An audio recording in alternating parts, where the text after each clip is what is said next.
नमस्कार, आप देख रहे हैं मुरादाबाद उजाला न्यूज। मैं हूं आपके साथ उत्तम दीक्षित हिंदुस्तानी।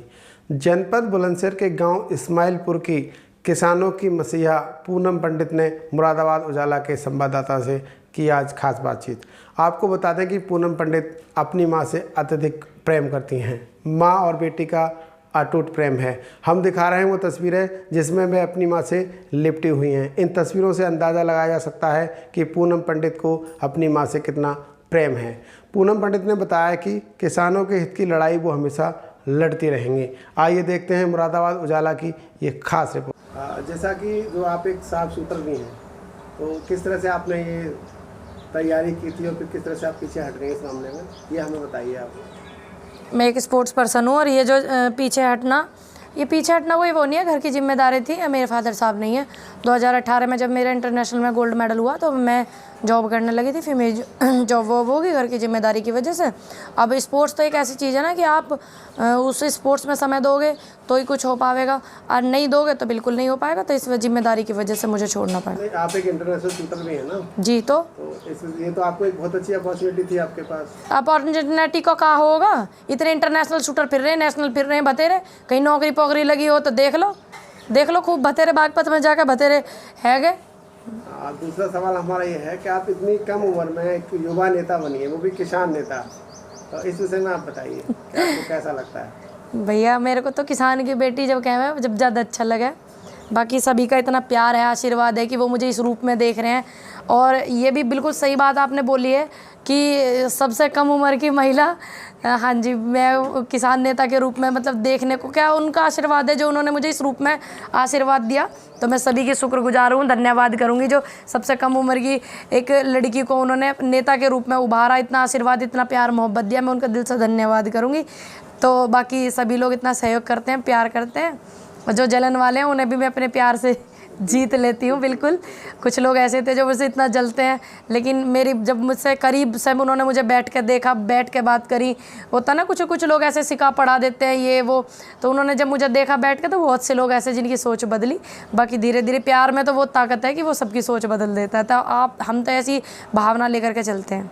जैसे आप किसानों की लड़ाई लड़ रही हैं, काफ़ी लंबे समय से लड़ रही हैं, तो लोग किसानों की चहेती भी बन गई हैं, तो इस समय में इसके बारे में दो शब्द कहें आप, कैसा लगता है? देखो, जब हम किसी भी काम को बिल्कुल नेक नियत से करेंगे, चाहे वो किसानों की लड़ाई है, चाहे वो युवाओं की है, तो आपको आशीर्वाद, प्यार, मोहब्बत इतना मिलेगा कि वो आपको सर आँखों पर बिठा देंगे। और वही देश की जनता ने किया, मुझे सर आँखों पर बिठाया, मैंने सच का साथ दिया, सच का सहयोग करा।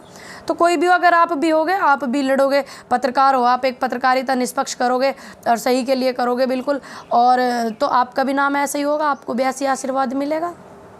बहुत बढ़िया। अब दूसरा एक पूछना चाहूँगा मैं आपसे, जैसे अभी जो चल रहे हैं आजकल जो धरने आपके चल रहे हैं किसान यूनियन के, इनके जो विशेष मुद्दे हैं, क्या सरकारें उनको मान पाएगी या मानेगी? किस तरह से किसान यूनियन उनको मनवा पाएगी? देखिए, मुझे यूनियन के बारे में कुछ नहीं पता, मैं आपसे कहना चाहूँगी, क्योंकि मैं किसी यूनियन में नहीं हूँ। मैं इंडिविजुअल हूँ, मैं किसानों के साथ हूँ और मैं किसान की बेटी हूँ, ये मेरी पहचान है। कोई यूनियन मेरी पहचान है नहीं। बाकी यूनियन वाले जो हैं उसमें क्या कर रहे हैं, मैं उनके लिए क्या कहूँ। बाकी जो देश के किसान हैं सभी, मैं देश के किसानों को वैल्यू देती हूँ। ठीक है, सभी यूनियन वालों का सहयोग है, एकत्रित लेकर चल रहे हैं, उनका भी धन्यवाद करती हूँ। लेकिन मैं अहम जो मानती हूँ वो देश के किसानों को मानती हूँ, किसी यूनियन को मैं अहम नहीं मानती। बाकी यूनियन वाले जो हैं सभी सपोर्ट कर रहे हैं, और अगर ये इकट्ठे रहेंगे, एक दूसरे में ना बटेंगे, आपस में लड़ाई झगड़े ना करेंगे, एक दूसरे की टांग ना खींचेंगे, तो बिल्कुल हम सक्षम होंगे। बाकी अगर इनमें ऐसा खिंचाव होता है तो देश के किसान एक हैं, देश के किसान बिल्कुल ना बटें आपस में, किसी की बातों में नाम है, और यूनियन वाले सिर्फ इसका नेतृत्व कर रहे हैं। बाकी किसानों की लड़ाई है, किसान मेहनत कर रहे हैं, किसानों का अधिकार है। इस आंदोलन को किसी यूनियन ने खड़ा नहीं करा, इस आंदोलन को देश के किसानों ने खड़ा करा। यूनियन बाद में आई है, बाद में मोर्चा बना है, बाद में सब कुछ हुआ, ये आप भी जानते हो, देश भी जानता है। महंगाई के विषय में कुछ कहना चाहेंगे आप? महंगाई के विषय में क्या कहेंगे? महंगाई के विषय में कहने वाले दिख ना आ रहे। बाबा रामदेव जी भी ना दिख रहे, स्मृति ईरानी ना दिख रही, राजनाथ सिंह जी ना दिख रहे। वे बड़े बोले महंगाई में, बड़े अच्छे बोले, तो मैं तो सोच रही, इंतजार कर रही वही बोलने में। अब महंगाई को कुछ नहीं कहें, क्योंकि महंगाई इनकी डार्लिंग है ना भाई, प्यार इतना करते हैं उससे। तो अब ये कुछ बोल ही नहीं रहे महंगाई के बारे में, तो मजबूरन हम जैसों को बोलना पड़ रहा, तुम जैसों को सवाल करने पड़ रहे हैं, न टीवी दिखाएगा। अब महंगाई न लग रही नेताओं को, तो नू कह रहे यूँ चीज़ महंगी होगी तो यूँ मत खाओ, यूँ चीज़ महंगी होगी तो यूँ मत खाओ, जहर खा लो, बस जहर सस्ता मिलता होगा इनकी नज़रों में।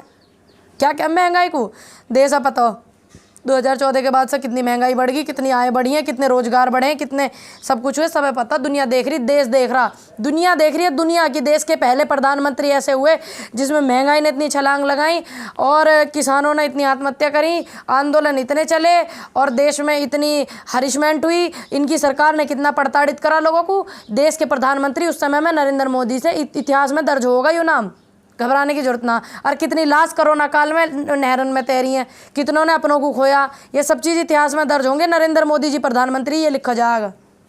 दूसरी ये बात है हमारी, कैसे महंगाई, तो आपने बताया कि महंगाई तो सरकार कहीं ना कहीं केंद्र सरकार इसमें जिम्मेदार है।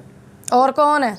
2014 में जो सरकार आई थी, जब मोदी जी आए तो उन्होंने कहा था कि महंगाई सस्ती करेंगे। हाँ, तो क्या कर दिया? उल्टा कर दिया ना। उल्टा कर ये तो बहकावे में आ गए हमारदम भैया, बहकावे में आ गए। अब मतइयों में मोटे मोटे आंसू निकल रहे हैं, उनमें मतइयों। अब मैं फिर समझा रही हूँ। अब आप देश को कुछ संदेश देना चाहेंगे? बस मैं तो यही कहना चाहूँगी कि रो रो के इन्होंने जो ड्रामा करा, पूरे देश को भ्रमित करा, जातवाद में बांटा, धर्मवाद में बांटा है।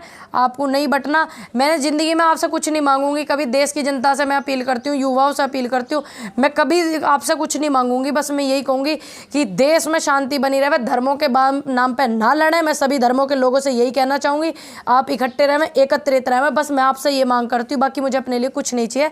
आपका जो आशीर्वाद है आप वो मुझ पर बना करके रखें।